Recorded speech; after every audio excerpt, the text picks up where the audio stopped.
how to get her to initiate. Matt Cook here with Heather Hallman.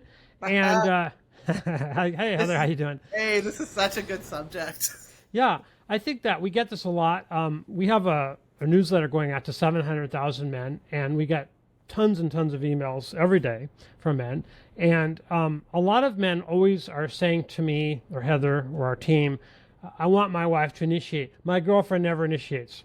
So in this video, I want to show you how to get her to initiate, or other stuff that can even be better than her initiating. How about that? So Better when it comes to bedroom stuff, right? Sure good.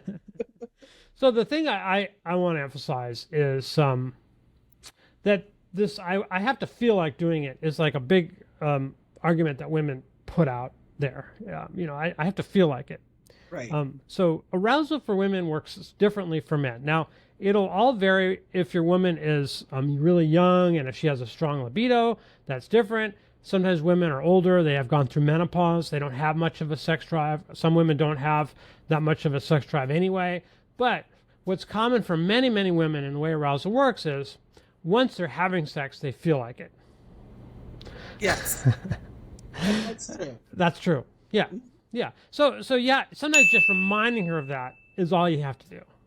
I'm always, it's always find it interesting how sometimes women like my wife, Jody, and I've talked to many, many other men and women about this, and women just sort of forget how good it was the last time, how much fun it was, how much they enjoyed it.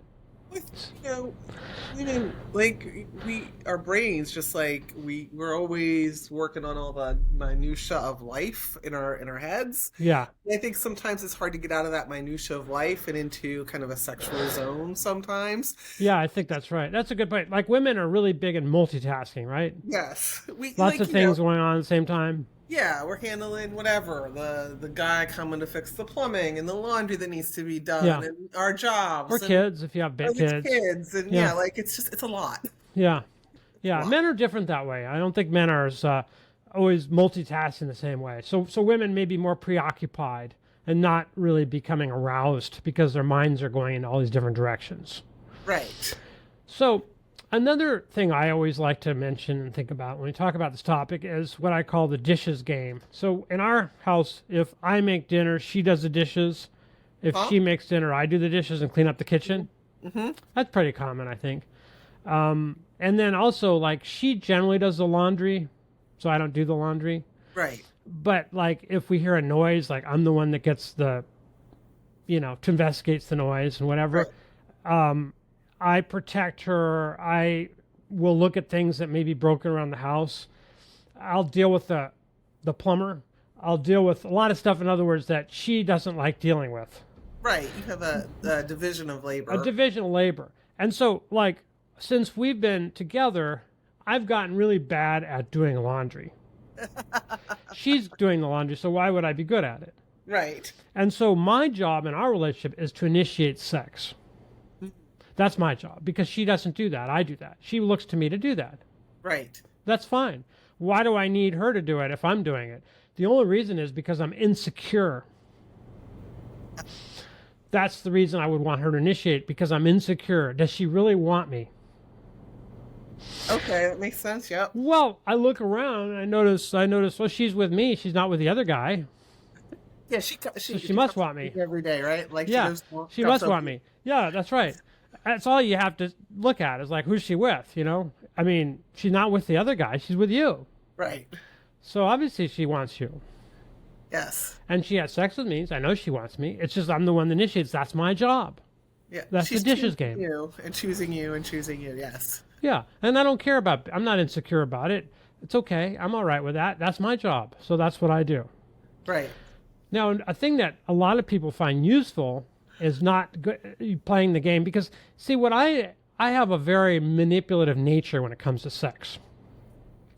I will always try to get her wanting sex. I will always try to get her to, like, get her into bed, get her feeling aroused. That's what I try to do. That leads to kind of like a feeling of pressure on the woman's pressure. Part. That's what she said too. Well, yeah. Jody said that a long time ago. Pressure. You're pressuring me. And she Pressure. was right. And Yes. I felt terrible about it, but I didn't know how to stop because it's just like the greatest thing in the world. And it's very hard. So what we decided to do, I know this is an anathema to people that are going to go, oh, come on now, is we schedule it. Oh my God, it's what we do too, and it's the best thing ever.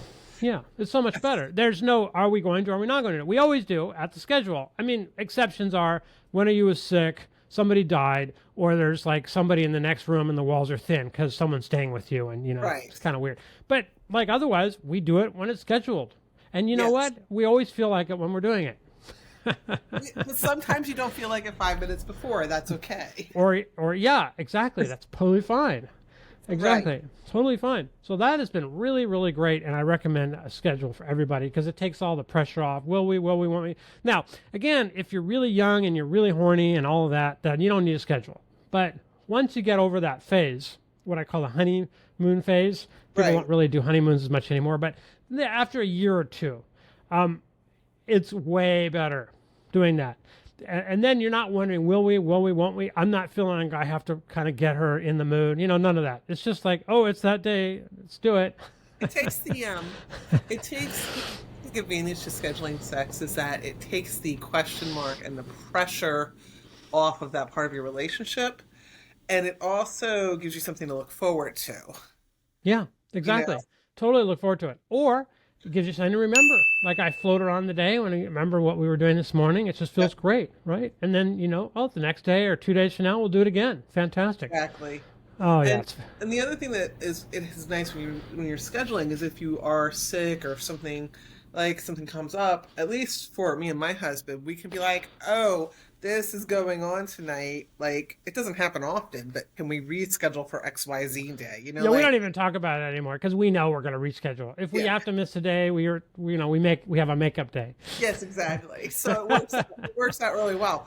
Like, I don't know, it's just, it takes a lot of the pressure off, and it also lets you kind of, it also lets you like deal with a schedule that is functional for both of you. Absolutely. Yeah, I really feel like people who are having sex at night are doing themselves a disservice. Sex in the morning is way better than sex at night. Why do you feel that way? Because after at night you're kind of winding down. Usually you've had dinner. Eating a lot and having sex isn't really that great, and winding down and having sex isn't that great. So I prefer the morning. But whatever works for anybody. But that's what works well for us. So we have our schedule. The last thing you can do if you want to get her to initiate, if you really, really want to do that, you can just tell her when you want her to initiate and just see if she does or doesn't. Tell her what you want. Don't be sly or quiet about it or, nothing crap. Just say, well, why don't you initiate this weekend? Try to seduce me this weekend, okay? And she'll say, okay. And then see what happens if you really want her to. But that doesn't... That doesn't always work. The direct approach is better, I would say. Yeah. Like, you don't like having to figure out hints, and I've got to No, just be direct about it. Tell her what you want. Yeah. Women don't particularly love trying to figure out hints either. So. If that's what you want, tell her that. But that's what leads you to scheduling it, because then you go, I might as well just schedule it. We just agree on a schedule. It's a lot easier. And if your woman doesn't have a strong sex drive, we have a transformation that we have men and women go through called Upper Drive Transformation. And you can learn more about it at dailymedicaldiscoveries.com. And we have an ebook that you get if you go to that site, dailymedicaldiscoveries.com, and you can learn how she and you can work, and she can increase her drive, quite dramatically. Right. Can I also add one more thing? Please.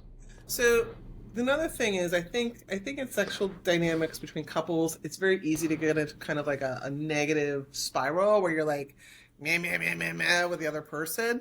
I think if you can work on yourself addressing that and complimenting every time you have a behavior that you want, then you will get more of the behavior you want. So tell me what that looks like. I don't quite get it.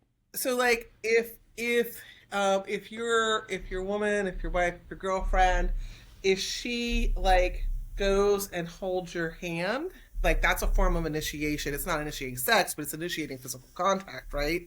So if she goes and holds your hand, you express to her how wonderful and lovely that is, and that gives her more confidence in doing other types of initiation activities. So you want to just like positively reinforce the kinds of behaviors that you want to see. And that is very powerful. Okay, that's pretty good. So, what do you say to your husband to encourage his positive behavior? Like, what's one Oh, example? I just like, if I just like, he comes down every morning and he gives me a kiss on the forehead, or he comes and cuddles with me every night, and I just tell him how wonderful it is and how much I love him and how much I appreciate him. And because, like, it's very easy to get negative cycles in a relationship. And if you can recognize any positive behavior that, like, that's what you want, and you tell the other person that's be like how much you love it, then they're more likely to give that to you. That's a great point. And I think that in my relationship with Jody, we've been doing Nirvana sex probably around 15 years now, Hmm. and it's been like we have had very very few arguments or it's so positive. Our relationship Right. is so almost 100%, just great. Yeah. So Um, it just helps. I don't know. It just really helps to, like, it just helps to be pleasant. yeah.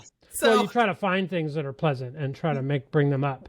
yes, exactly. So you don't have to, like, excuse terrible behavior, but anytime that something positive happens, like, she initiates a kiss, she initiates hand holding, she initiates whatever, she cooks you dinner, whatever it is, like, oh, thank you, honey, I really appreciate that. That's Well, wonderful. and It along makes that line, so this is a big thing too. Is if you're going to do this, if she's kisses you and all that, if you turn it into arousal and sex, then that's probably not a good idea right. because that's not the point. You don't want to turn every intimate moment into sex, which is another reason why I like scheduling. Yeah.